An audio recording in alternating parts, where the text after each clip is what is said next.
Joseph Vijay எனும் நான்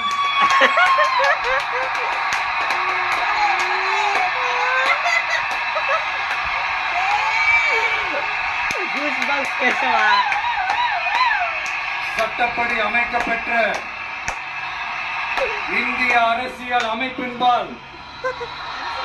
உண்மையான நம்பிக்கையும் மாறா பற்றும் கொண்டிருப்பேன் என்றும் இந்திய நாட்டின் ஒப்பில்லாத முழு முதல் ஆட்சியையும் ஒருமையையும் நிலை நிறுத்துவேன் என்றும் தமிழ்நாட்டு அரசின் முதலமைச்சராக உண்மையாகவும் உளச்சான்றின் படியும் என் கடமைகளை நிறைவேற்றுவேன் என்றும் அரசியல் அமைப்பிற்கும் சட்டத்திற்கும் இணங்க அச்சமும் ஒருதலை சார்பும் இன்றி விருப்பு வெறுப்பை விலக்கி பலதரப்பட்ட மக்கள் அனைவருக்கும் நேர்மையானதை செய்வேன் என்றும்